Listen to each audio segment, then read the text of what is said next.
Kamu hidup di zaman di mana suara kamu tidak diperhitungkan, tubuhmu diperjualbelikan, dan namamu nggak ada tuh di daftar warisan. Ini bukan cuma sekedar fiksi distopia belaka, tetapi ini adalah kenyataan tentang perempuan ribuan tahun lalu. Lalu datanglah gerakan yang mengatakan cukup yang disebut dengan feminisme.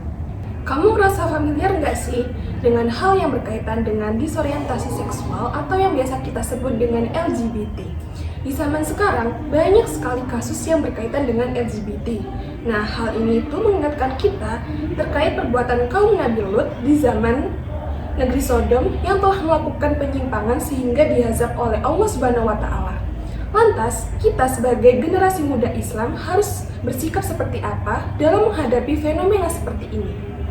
Assalamualaikum warahmatullahi wabarakatuh. Selamat datang di podcast BBM, Bincang-Bincang Mahasiswa, di mana topik berat akan dikemas ringan bersama aku, Kariska Dianita, Dan aku berkejahatan di Aulia bersama teman mahasiswa yang lain. Kita akan mengupas habis topik kali ini. Let's go! Seperti biasa, aku nggak cuma berdua aja nih sama kita, tapi aku ada dengan teman mahasiswa yang lain, yaitu boleh untuk memperkenalkan diri. Halo Bimas, aku Arvina dari Star Resmi, biasa dipanggil Arvina. Hai. Halo semuanya, aku Kainan Komala, bisa dipanggil Aska. Hai Bimers. Halo, aku Titania Reva Dini Afrita, bisa kalian panggil Tania. Halo Bimers.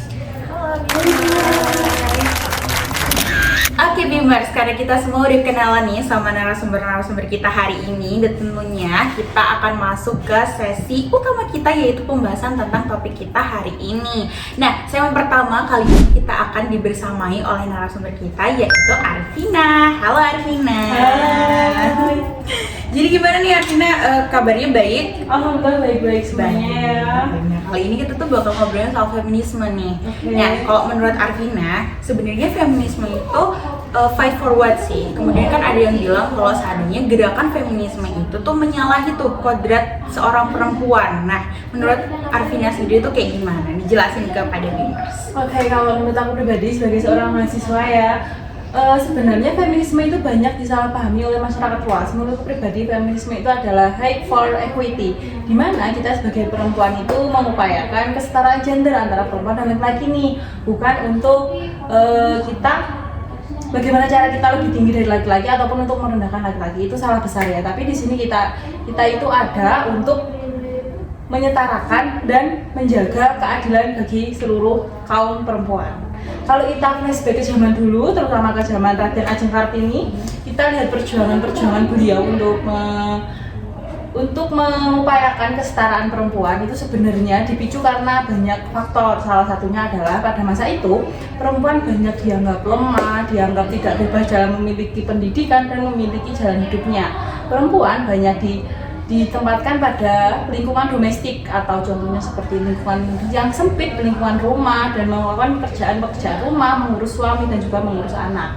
Nah, dari sinilah statement atau prinsip mengenai perempuan itu rendah atau lemah itu mulai berkembang di masyarakat. Nah, kalau padahal dalam ajaran Islam sendiri, Islam itu tidak membatasi dan bahkan memberikan hak yang sama akan laki-laki dan perempuan, terutama dalam hal pendidikan maupun berpartisipasi dalam kemasyarakatan. Nah, di sini kita sebagai masyarakat, kita sebagai sesama perempuan juga harus mendukung, juga harus mengutarakan semua hal tentang kesetaraan tersebut. Feminisme itu kalau terkait kodrat tadi ya, kita sebagai kodrat perempuan kalau dalam hal biologis, dalam hal menjadi ibu, menyusui dan juga melahirkan itu tidak akan pernah hilang. Tapi kita itu tetap juga punya pilihan, apakah kita akan fokus kepada karir kita, fokus kepada pendidikan kita, fokus kepada keluarga, ataupun kita bisa fokus sekaligus kepada ketiganya. Kita hanya perlu mendapat dukungan dan ruang berkembang yang luas untuk menjaga kodrat kita dan menjalankan sebaik mungkin. Jadi menurutku feminisme itu bukan hal yang harus harus didebatkan lebih lanjut apakah menyalahi kodrat atau tidak. Tapi feminisme itu kita harus memahaminya sebagai salah satu upaya untuk tetap menjaga hak sesama wanita dan menyetarakan gender antara wanita dan perempuan. Menurutku gitu sih. Jadi itu sebenarnya Islam sendiri tuh nggak pernah ya membedakan wanita sebenarnya, malah wanita itu diistimewakan di ajaran Islam gitu ya. Betul, wanita itu semuanya diistimewakan, dan dalam Islam itu kita juga dalam Islam itu juga menjunjung tinggi wanita agar berkembang secara luas gitu. Menarik ya Bimer semuanya tentang feminisme dan apakah itu menyalahi kodrat perempuan atau enggak nih. Betul sekali. Mungkin kita next ke pertanyaan kedua kali ya. Oke, boleh.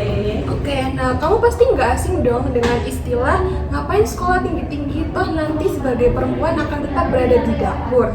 Nah, padahal RA Kartini sendiri itu sudah memperjuangkan hak-hak kita sebagai perempuan agar bisa memiliki kesempatan yang sama dengan laki-laki dalam menempuh pendidikan. Nah, menurut kamu nih, bagaimana sih tentang tanggapan seperti itu? Oke, untuk stigma atau prinsip mengenai kenapa sih perempuan itu gak harus tahu sekolah tinggi-tinggi, nanti mereka juga akan di dapur dan mengurus rumah. Menurutku itu semua salah besar.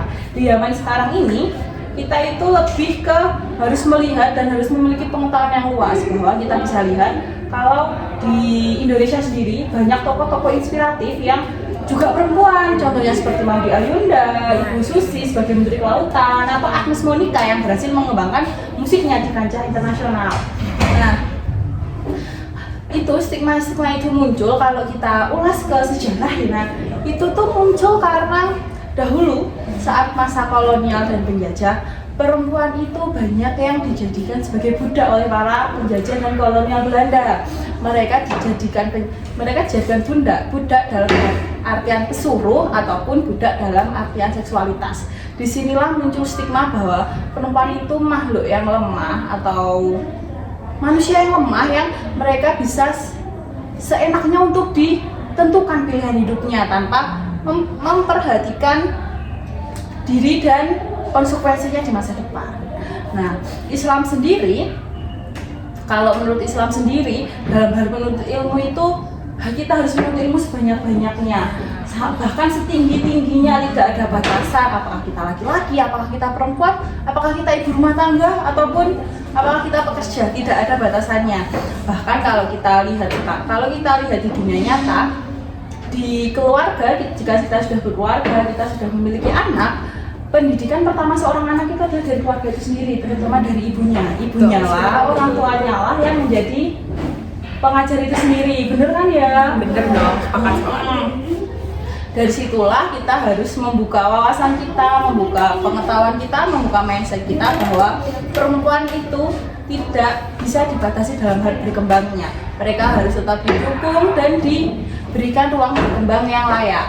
Nah, kalau menurutku sendiri juga yang aku alami di dunia nyata ya, di orang-orang sekitarku itu, selain karena stigma dari masa lalu, ada juga faktor ekonomi dan materi yang membuat perempuan itu lebih dikucilkan. Contohnya seperti ada keluarga mungkin 2 anak nih. Nah, satu laki-laki dan satu perempuan. Mereka lebih mengutamakan untuk menyekolahkan anak laki-lakinya saja. Nah, itu bukan berarti mereka tidak sayang atau bagaimana, tapi karena faktor ekonomi yang semakin tahun itu biaya pendidikan semakin mahal. Biaya hidup juga semakin tinggi, dan mereka tanpa sadar melakukan prinsip bahwa mengatakan bahwa perempuan itu tidak perlu sekolah tinggi-tinggi. Nah, dari situlah kita bisa mengambil kita bisa berpikir bahwa di era sekarang itu semuanya sudah lebih maju, semuanya sudah lebih berkembang, banyak beasiswa di mana-mana, banyak dari pemerintah sendiri juga sudah banyak yang menyuruhkan kesetaraan gender, mulai dari pekerjaan, pendidikan, akses sosial, dan bersosialisasi dengan masyarakat nih. Nah, oleh karena itu kita sebagai perempuan juga harus bisa bagaimana caranya memanfaatkan itu semua agar kita tidak terlihat lemah, dan untuk meningkatkan kepercayaan diri kita. Karena kita kan juga untuk hal pendidikan dan lainnya kan untuk meningkatkan kepercayaan diri ya. Bukan untuk merendahkan laki-laki kan tidak, tapi karena untuk menambah value dan menambah kepercayaan diri kita sendiri. Kalau menurutku sih begitu ya. Kalau untuk di zaman sekarang masih ada statement atau prinsip kayak gitu yang mengatakan perempuan tidak perlu sekolah tinggi-tinggi, itu salah besar, karena semuanya memiliki hak yang sama dan memiliki kesetaraan yang sama, seperti itu. Wow, itu penjelasannya sangat kompleks ya Reza dari Arvina ini. Nah, Arvina sendiri nih punya pesan nggak sih? Atau kita bisa kasih Arvina ini waktu untuk closing statement buat teman-teman wanita ataupun pesan-pesan di luar teman-teman wanita itu sendiri. Silakan buat Arvina. Oke, kalau penutup dari aku atau closing statement dari aku sendiri, kita harus mengubah pikiran kita dan tidak lagi mendebatkan apakah feminisme itu merusak kodrat perempuan ataukah perempuan memiliki batasannya pendidikan sehingga mereka tidak perlu mengenyam pendidikan yang tinggi karena pada akhirnya mereka akan di dapur. Kita harus mulai berhenti mendebatkan itu semua dan mulai membuka pikiran kita nih bahwa bahwa dengan memberikan perempuan hal yang sama, memberikan mereka kesetaraan yang sama, keadilan dan lain sebagainya itu bukan bentuk sebagai mereka atau kami sebagai perempuan untuk melawan ataupun menghilangkan kodrat kami, itu tidak sama sekali. Tapi kita harus mengubah statement bahwa hal itu semua juga akan berguna bagi semua sektor di depan, baik dalam sektor publik, sektor masyarakat maupun sektor sosial dan lingkungannya. Kalau kita kaitkan dengan nilai-nilai Islam atau dengan nilai-nilai agama, itu semuanya kan sudah jelas dijelaskan bahwa bagaimana apakah tidak ada batasan sama sekali, tidak ada aturan yang mengharuskan perempuan seperti ini dan seperti itu. Nah, kita sebagai perempuan, kita sebagai masyarakat harus tetap mendukung sesama perempuan dan tetap menjalankan kodrat semestinya tanpa menghilangkan atau tanpa kita harus memberontak, tanpa kita menghilangkan aturan-aturan yang ada sehingga merendahkan satu sama lain. Kalau dari aku cukup seperti. Wow, bisa kasih tepuk tangan dulu dong buat Arvina dan segala macam statement-statementnya ya. Itu sangat mendukung perempuan nih di era modern sekarang. Wah, pembahasan yang sangat menarik sekali ya. Gimana kalau kita lanjut ke segmen selanjutnya, yaitu segmen 2. Nah, di sini kita akan membahas tentang feminisme versus Islam. Nah, aku ada pertanyaan nih untuk Kak Tania. Nah, menurut Kak Tania, gimana sih Islam memandang konsep kesetaraan antara laki-laki dan perempuan? Menurut aku kalau ngomongin feminisme dalam Islam, sebenarnya Islam sendiri sejak awal sudah membawa nilai keadilan antara laki-laki dan perempuan. Dalam Islam, keduanya sama-sama belajar dimuliakan dan punya hak untuk belajar, berpendapat, dan beramal. Jadi nggak semua tuntunan feminisme bertentangan dengan Islam. Jadi selama tujuannya memperjuangkan keadilan, melindungi perempuan dari kekerasan dan menghargai martabat perempuan, itu masih sejalan dengan Islam. Tapi batasannya itu tetap ada. Ketika sebuah pemikiran feminisme mulai menolak aturan yang sudah jelas dalam Al-Quran dan Sunnah, menganggap semua peran laki-laki dan perempuan harus sama tanpa melihat ketentuan syariat, disitulah Islam mulai tidak sejalan. Kesimpulannya, Islam tidak menolak keadilan bagi perempuan.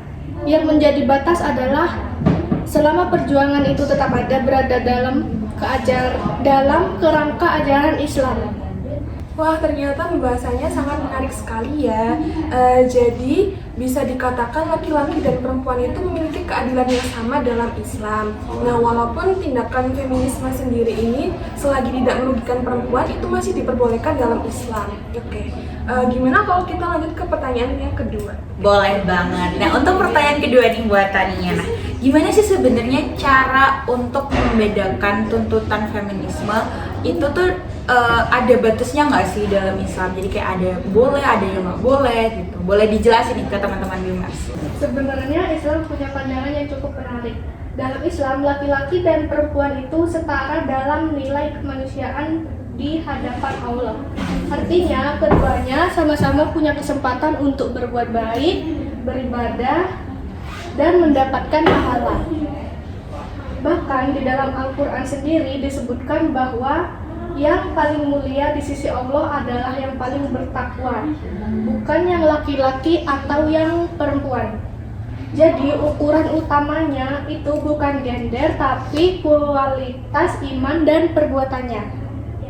Tapi di sisi lain, Islam juga mengakui bahwa laki-laki dan perempuan punya peran tanggung jawab yang berbeda.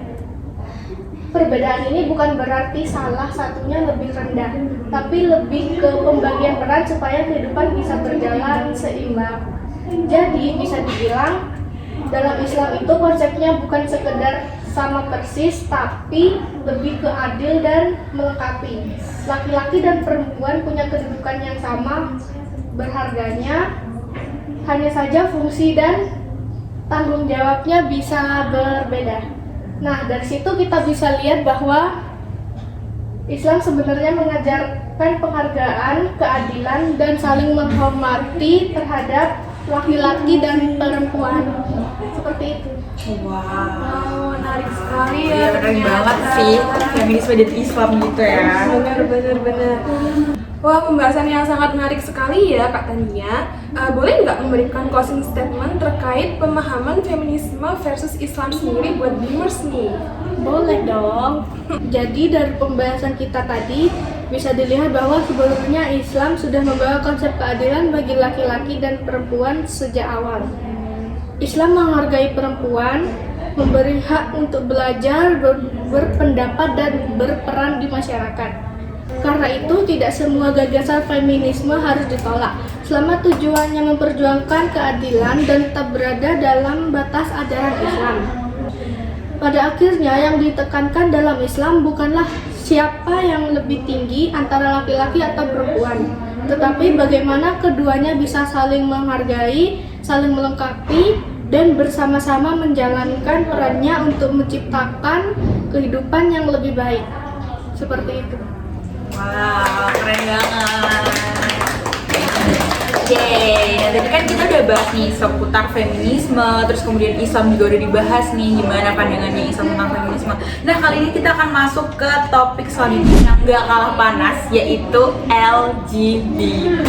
Wow. LGBT ini udah jadi sering perdebatan kan ya teman-teman, lebih sering denger nih. Nah kalau menurut narasumber kita hari ini yaitu Aska ya, nah sebenarnya dari sisi Islam sendiri LGBT itu sebenarnya sudah dikategorikan sebagai dosa besar atau sesuatu kondisi yang perlu dibantu. Kemudian ada nih orang-orang tuh yang bilang kayak itu asal nggak merugikan kita itu nggak apa-apa. Nah argumen orang-orang seperti ini tuh valid nggak sih menurut Islam dan menurut Aska sendiri? Oke, kalau misalnya dari pertanyaannya Agita, coba aku berikan dulu ya. Pertama tadi kamu nanya kalau misalnya sebenarnya LGBT itu sebuah dosa yang besar atau sesuatu yang melindungi. Betul. Tapi kalau menurut aku sendiri itu adalah dua-duanya. Seperti yang pertama tadi pas pembuka, kita tuh sempat ngomong tentang menyinggung tentang masalah LGBT dengan kaum nabilet. Ini tuh benar banget. Kalau misalnya dan kita tahu kalau misalnya kita pas masih SD tetap dengan cerita itu, kalau misalnya dulu kaum nabilet itu dijatuhkan ke batu api dari atas terus gempa karena kaum itu LGBT gitu kan. Nah itu apa ya, sebagai sebuah pertanda kalau misalnya itu adalah sebuah dosa yang besar. Pada zaman dahulu aja Allah menjadikan batu panas dan gempa bumi, tapi kalau sekarang ya alhamdulillah ya nggak ada batu yang di atas langit gitu. Nah terus yang kedua, apakah itu sesuatu yang perlu dibantu? Iya, kalau dulu masyarakat menanggapi LGBT itu dengan dicambuk, dirajam, terus dihukum, terus dipermalukan gitu. Mungkin kalau zaman sekarang, zaman yang sudah lebih modern,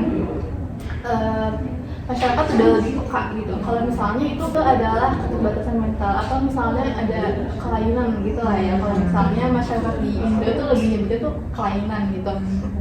Nah teman-teman kita yang LGBT itu mungkin sadar dengan seksualitasnya dan menginginkan sebuah bantuan gitu. Jadi kita juga sebagai orang-orang di masyarakat harus ikut mendukung gitu, harus ikut membantu mereka dalam menyelesaikan masalahnya sendiri gitu sih. Terus kemudian kalau tanggapan soal argumen-argumen orang-orang di luar sana tuh yang bilang kalau nggak merugikan ya udah nggak apa-apa gitu.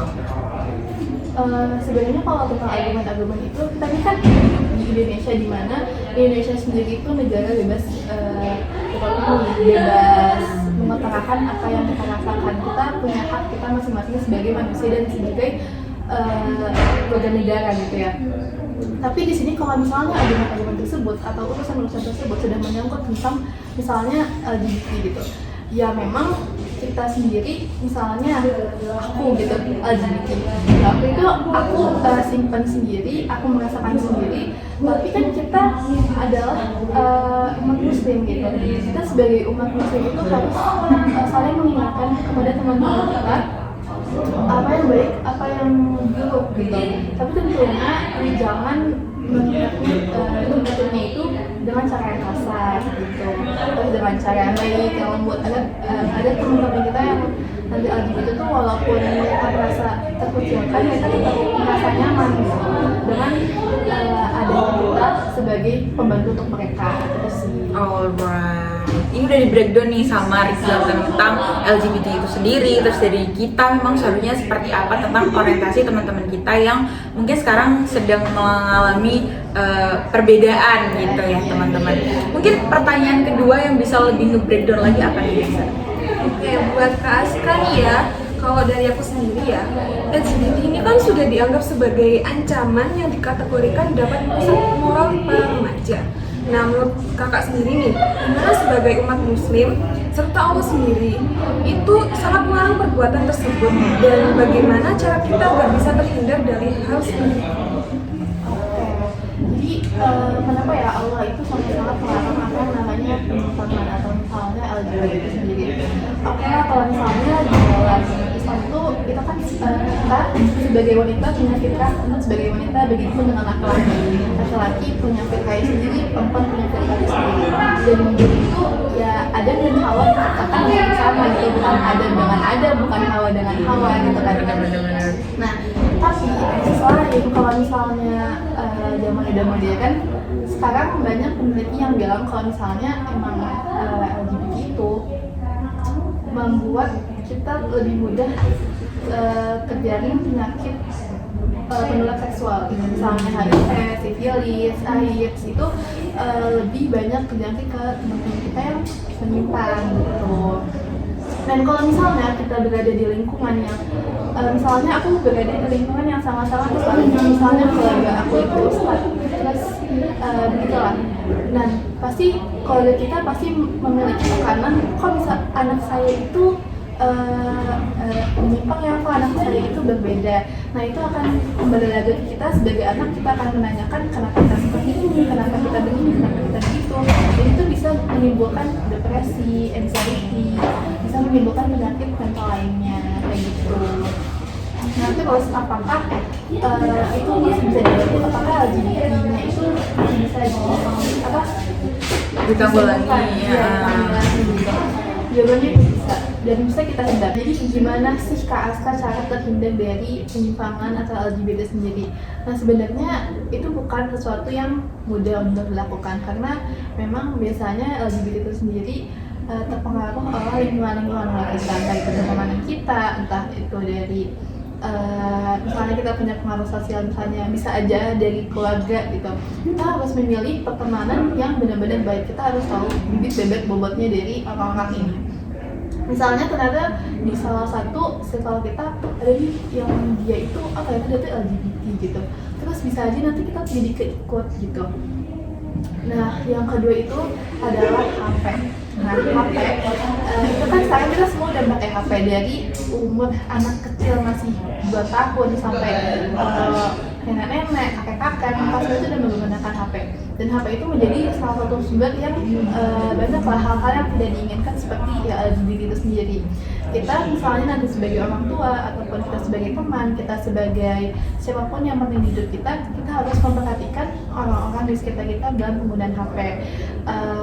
Kita sendiri juga bisa menghindari itu dengan membatasi penggunaan HP dan cari kegiatan di luar sana. Cari pelarian lah yang lebih baik gitu.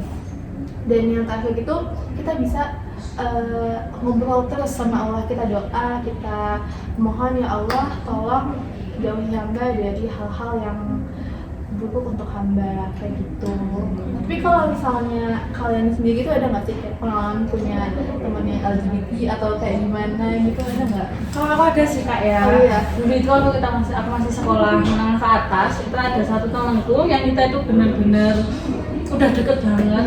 Dari kelas 10 kita sama-sama, kita jalan sama-sama, kita ngerjain tugas sama-sama, dan melakukan hal-hal penting itu juga sama-sama kan. dari kita juga udah kenal keluarganya dengan baik, udah saling mengenal. Tapi tiba-tiba entah dari mana sumbernya atau entah dia bagaimana, dia tiba-tiba itu belok seperti itu. Dia tiba-tiba ada gangguan tentang LGBT dan dia sebagai itunya sendiri. Nah, dari kita dan lebih mengejutkan bagi kitanya adalah dia bilang langsung sama kita bahwa aku sama ini bersama nih gitu. Nah, kita juga aku terutama yang sebagai temennya juga agak shock, juga mempertanyakan apakah pertemanan kita yang salah ya, atau emang lingkungan di dunia ini aja yang mulai gak sehat nih. Nah, atau untuk aku sendiri cara aku untuk menghindari tersebut biar nggak terjadi hal-hal lain itu kita memutuskan, terutama aku memutuskan untuk langsung menghindarinya atau langsung cut off dia nih. Kita tetap baik-baik aja, kita tetap sebagai teman biasa, tapi kita sudah mengurangi esensi atau mengurangi intensitasnya kita satu sama lain sudah dikurangi. Dan ini gak tahu kenapa, kebetulan atau gimana ya Kak, setelah kejadian itu dalam pertemanan kita itu jadi lebih banyak masalah yang datang, yang memperburuk keadaan dan mendorong banget untuk kita kayak udah deh, kita kayak seperti itu. Tapi kita juga tetap berusaha untuk pada awalnya itu ayo berubah yuk, ayo ini kayak gak bener deh kamunya, ayo berubah yuk. Tapi ternyata mungkin kita juga itu waktu itu kita juga pikirannya belum seterbuka ini, jadi kita hanya sebatas mengingatkan lalu kita udah gak berhubungan lagi hingga sekarang. Dan saya juga setelah dipikir-pikir agak menyesal ya kenapa gak tetap dari lama atau gak kita bantu aja nih sampai benar-benar begitu. Sebenarnya dengan cara cut off sendiri itu adalah salah satu titik awal, atau misalnya cara yang paling awal untuk kita sendiri untuk menghindari seperti yang kayak gitu ya. Walaupun kita belum bisa bantu, ya kita bisa bantu doakan sebenarnya biar bisa berubah dan kita sudah menyelamatkan diri kita sendiri. Benar. Iya. Ternyata, Aku tadi setuju sih sama si argumennya itu Kak Aska, kalau bilang bahwa mungkin orang yang terjerumus sama LGBT itu memang perlu pertolongan gitu loh. Jadi kita tuh nggak serta-merta harus kayak ngejudge atau kayak ngapain dia gitu. Jadi dia tuh benar-benar harus ditolong gitu kan. Terutama dari lingkungan sekitar juga kan harus saling mendukung banget gitu. Jadi kalau dari ceritanya Arvina, kemudian dari Aska dan juga Riza kan, dan mungkin Tania juga merasakan ya di akhir-akhir ini bahwa LGBT ini sudah menjadi arus yang kencang banget ya. Nah, cara menghindarinya gimana ya? Pertama mungkin kita lebih menjaga batasannya, kita lebih mendekatkan diri kepada Allah. Seperti apa sih sebenarnya kita tuh harus berhubungan sesama manusia, hablum minan nas gitu ya. Cuman kita juga nggak bisa menghindarkan kita kalau seandainya ada teman kita yang kayak gitu, karena itu juga sebagai tanggung jawab moral kita kan teman-teman gitu. Benar banget. Catat Catat ya Bimas. ya Bimas, itu dia. Nah kemudian nih tentunya Aska ini pasti punya dong konsisten buat Bimas-Bimas semuanya untuk pengingat atau kata-kata motivasi nih buat Bimas sekalian. Silakan Aska. Oke. Jadi ya teman-teman, Bimas, Islam itu melarang perbuatan seperti itu, seperti LGBT, penyimpangan. Bukan semata-mata cuma hanya melarang, tapi tentunya ada tujuan baik di balik semua itu. Kita kalau misalnya kalian menemukan atau berteman yang ternyata menyimpang, bisa dibantu, atau kalau nggak dibantu kita bisa menyelamatkan diri kita sendiri. Kita bantu kita diri sendiri gitu. Terus dari teman-teman yang sedang mencoba melawan ini, banyak cara untuk melewatinya, dan jangan lupa kalau pintu maaf Allah kan selalu terbuka. Wah, bijak banget ya. Itu dia segmen ketiga-tiganya nih udah kita laluin bersama. Wah, ternyata pembahasannya tadi seru banget ya, apalagi kan teman-teman mahasiswa yang lain itu bener-bener keren banget gitu kan. Mungkin untuk penutup dari aku sendiri ya, jadi pandangan terhadap perempuan itu telah berkembang seiring waktu, dari perjuangan mendapatkan hak dasar hingga kini menuju kesetaraan kesempatan. Nah, feminisme ini pada dasarnya itu bertujuan untuk menghadirkan keadilan, bukan menyaingi laki-laki. Nah, kita itu diberikan ruang untuk berkembang dan menentukan pilihan. Nah, dalam Islam, nilai keadilan dan keseimbangan antara laki-laki dan perempuan itu sudah diajarkan sejak awal. Jadi kita itu perempuan itu tidak dapat berdaya tanpa kehilangan jati dirinya sendiri. Nah, di era sekarang yang terpenting itu adalah memberikan kesempatan, menghargai pilihan serta saling mendukung. Dan juga selain itu, Islam itu menekankan pentingnya menjaga martabat dan saling mengingatkan tentang cara yang bijak agar dapat terhindar dari perilaku penyimpangan. Gitu guys. Itu dia kesimpulan dari podcast kita kali ini. Nah, kali ini aku mau mengucapkan terima kasih nih buat Arvina, buat Tani, dan juga buat Aska karena udah mampir ya, udah di BBM menemani aku dan Riza ngobrol-ngobrol nih ya. Jadi teman-teman, intinya adalah feminisme dan juga LGBT ini udah marak ya sekarang, dan kita juga harus berpikir lebih terbuka nih. Dari feminisme sendiri udah banyak contoh-contoh dari tokoh-tokoh gitu kan, dari Raden Ajeng Kartini kemudian sampai modern ini sudah terbuka, bukan untuk menyaingi laki-laki tetapi memberikan keadilan nih bagi kita sendiri yang dianggap mungkin lebih banyak sebelah mata kali ya dianggapnya. Dan LGBT juga kita harus menyikapinya dengan benar-benar bijak gitu tuh. Bener banget. Nah, semoga podcast kali ini tuh dapat menambah pengetahuan bagi kita semua. Nah, aku Riza Cantik Aulia dan juga teman saya Fariska Tidak Kita pamit undur diri. Terima kasih. Wassalamualaikum warahmatullahi wabarakatuh. Bye bye.